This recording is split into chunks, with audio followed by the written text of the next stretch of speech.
Hey, Eagle fans, I'm Thomas Mott. Welcome to Philadelphia Eagles Now. It is Wednesday. It is Hump Day. We're going to get into the latest Philadelphia Eagles news and rumors. First, though, shout out to start today's video, Omar G. He commented Mott, as we asked in yesterday's video, in the comment section. So he gets a shout out today. Shout out to my man, Omar G. You guys want to shout out? Like the video down below and comment Jalen Hurts. We're talking about Jalen Hurts today a little bit later on, so stay tuned for that. But comment Jalen Hurts and like the video for a chance to be randomly picked by producer Trace for a shout out in tomorrow's video.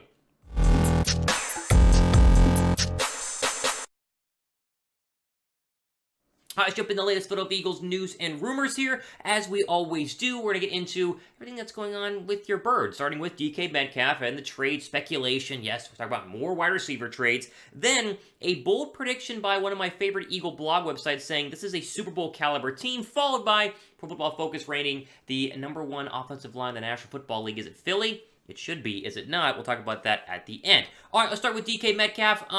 We've talked about this before. We've done videos on DK Metcalf, and the DK Metcalf saga has been kind of ongoing with the Seattle Seahawks. There were talks about a trade before the NFL draft. There were talks about after the NFL draft. There were talks about getting him a new contract. He wants to stay in Seattle. He doesn't want to stay in Seattle. Well, the latest, I would say, ongoing saga here is that Metcalf has not shown up for mandatory minicamps, and this is an unexcused absence, meaning he is being fined for each mandatory minicamp practice that he is missing. Now, he is doing this because he wants a new contract, and honestly, you can't blame him, because 1, he's a fantastic wide receiver, 2, his rookie deal is almost up, and 3, right now is a great time to be a receiver wanting a contract because all the rest of them got paid. And there's also some reports that the Steelers GM, he's hesitant about paying Metcalf because the market is so expensive right now, and so that's why you get kind of this speculation on should the Eagles trade for him, should some other team trade for him, and we're going to break it all down for you guys here today. So ESPN has a good write-up on this. We'll start with that, throw it up on the screen. They kind of detail everything going on. Quote, sources told ESPN that Metcalf's absence is unexcused,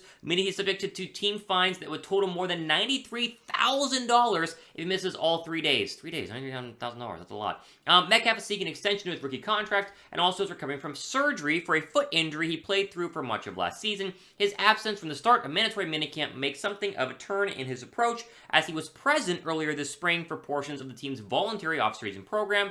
At the time, Seahawks coach Pete Carroll praised Metcalf for showing up amid his unsettled contract situation and recovery from foot surgery, end quote. So, again, you see all the tweets, you see the block people, should the Eagles trade for DK Metcalf? I said in the past they were not going to trade for A.J. Brown, and I was wrong. So you can never say never, right? But Philly has no need for Metcalf. And let me be very, very clear. They don't need him. Like, look around this roster, as we'll show you here in just 1 second. They went and got their pick of all the receivers this offseason. They could have had any of the receivers. You know how there were reports that said, oh, the Eagles tried to go in and get Allen Robinson, or they tried to go to get this player. It wasn't that they failed to get those players. It's that, in the end, they had one player in mind that they really, really wanted, and that was A.J. Brown. They got their pick of the lot. They could have easily given a first-round draft pick for DK Metcalf and re-signed him to a massive new deal. The Seahawks would have taken that trade, trust me. However, they wanted Brown. They think Brown is better, and honestly, I would agree. I think overall Brown is a better receiver. Nothing against Metcalf. He's absolutely fantastic, but I do think that Brown is a better receiver. And for those of you saying, why not Metcalf and A.J. Brown? Okay, so where's Devontae Smith play into this, right? Oh, he'll be wide receiver number 3. Stop. You can't have that many elite wide receivers. And I know that they're, Cooper Kupp and the Rams, they had a bunch of good wide receivers, but really, 1A, 1B, that's what you want on the outside. Because at times, base packages, 2 receivers, tight end, running back, right? That's how the base package works. So, I get that people are saying, keep loading up on weapons, but we need to, at some point, just be grateful for what the Eagles did do this offseason. They absolutely balled out. They addressed every major issue, including wide receiver, and we now have the best wide receiver, I would say, core that the Eagles have had mainly, probably in my lifetime, at least since T.O. in 2004, whenever it was, Freddie Mitchell and Todd Pinkston and Terrell Owens. Like, that was a really good group. You can make the case, Maclin and Deshaun Jackson, but I really think Brown and Devontae Smith, the sky's the limit. And I think Metcalf would take away from what Devontae Smith is expecting to do here in 2022. A.J. Brown said in a press conference, I think yesterday, he expects, the sky's the limit for Devontae Smith. So, I'm out on Metcalf. I don't think it's going to happen. If I was Metcalf, I would still be looking for a trade, but if Seattle's going to pay you big-time money, just stay in Seattle. They'll eventually draft another quarterback and be just fine. All right, add rate, pin comment down below. Would you want the Eagles to add Metcalf? Let's see where the fan base is at on this. Type Y down below for yes, or type N down below for no. Okay, I mentioned Jalen Hurts, and we talked about Jalen Hurts, so there's not really anything to reiterate in terms of Thomas, you like Jalen Hurts, and you think he's going to be better this year, and blah, blah, blah. Well, Bleeding Green Nation has a very interesting, I would argue, opinion piece, and they do that from time to time. And again, I always praise Bleeding Green Nation for their website. They do great work. And they have a great article on the potential of this Eagles team if Hurts plays up to his full potential. And it's a very interesting read. Give you a little snippet here, throw it up on the screen. Quote, "It's June, and everyone raved about how good Jalen Hurts looked during the Eagles' organized team activities over the last 2 weeks. No one was coming at Hurts. No one was blitzing in. He had the chance to roam and throw in a comfortable setting. Here's the thing. If this version of Jalen Hurts shows up during the season, the Eagles could be viable Super Bowl contenders. That is a big if."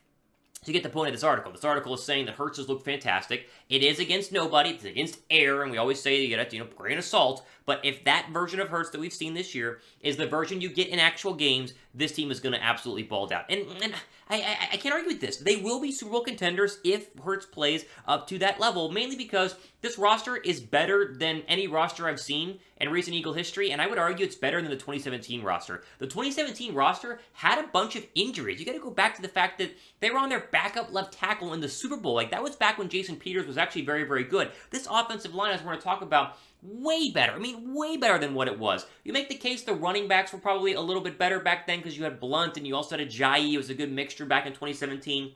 You make the case maybe the receivers were better, although I would say Smith and A.J. Brown are better than Torrey Smith and Alshon Jeffrey. The defense is definitely better. The linebackers are for sure better. You have more pass rushers, and that was a good defensive line in 2017. I think the defensive line group is better, and the cornerbacks are way better. Jalen Mills played out of his mind, but the cornerbacks are way, way better. The only position group from 2017 I would take over the active position group is the safety spot because younger Roddy McLeod and, peak of his powers Malcolm Jenkins are better than Anthony Harris and Marcus Epps. But in the end, I don't think it's a hot take to say this roster is better. And of course, the 2017 team won the Super Bowl. So if Hurts plays up to his potential, this is very easily at least contender in the NFC. You can make the case they might not beat the Chiefs or the Bills in a Super Bowl, but they should at least go to the divisional round of the playoffs. Your other big teams, not talking about Philadelphia, you have the Bucs, and the Bucs are a great football team, but Godwin comes off an injury. They lost a couple players in free agency. The D-line is not as good. They're definitely not as good as they were roster-wise 2 years ago when they won the Super Bowl. Green Bay, very similar. They're still great. I still think Aaron Rodgers is going to ball out, but Devontae Adams being gone is going to be a massive, massive loss for the Packers. How will they come back? San Francisco, they have quarterback, not problems, but quarterback, I'd say, issues. Lance, is it Garoppolo? Any sort of struggle there from Lance? Do you go back to Garoppolo? Big questions there. Los Angeles is going to be great, but very few teams repeat, and the Super Bowl hangover will be real in terms of not being a 15-win football team. They're still going to be good, though. They're probably the best team in the NFC. And then Arizona, obviously Kyler Murray going to get a massive extension in the coming weeks. No Nuke Hopkins the first 6 games of the year. That will have an impact. Those teams are all good, but the Eagles roster, you can make the case is as good, if not better, than the majority of the teams on this list, which is why I agree with Bleeding Green Nation that the Philadelphia Eagles are 1, a top 5 team in the NFC, and 2, with Hurts playing well, if Hurts plays well, can be Super Bowl contenders. Not going to go crazy here, not giving a sort of prediction, I'm just agreeing with the fact that this roster is stacked and ready to rock, and they are built to win this year, especially this year in 2022.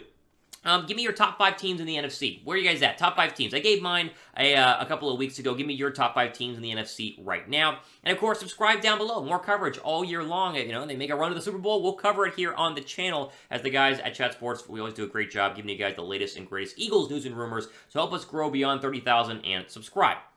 Okay, Pro Football Focus is slowly putting out their position group rankings. We talked about the wide receiver group rankings a couple of days ago, and Eagles were 4th overall, which is fantastic. Well, their O-line rankings came out, and what do you know? As we'll see, this Eagles offensive line, it's the best in the league. And I've said this is the best offensive line in the National Football League. You're looking at 2 of the best tackles with Lane Johnson and Jordan Mailata. You're looking at incredible depth and great players. You have 3 essentially starting guards with Dickerson and Jurgens and Seumalo, if they keep Seumalo. You have Dillard as a backup. You have Jason Kelsey, one of the best centers in the league. And then you have some good depth there. There's great offensive linemen all over this roster. This is the best O-line in the National Football League. I've said that.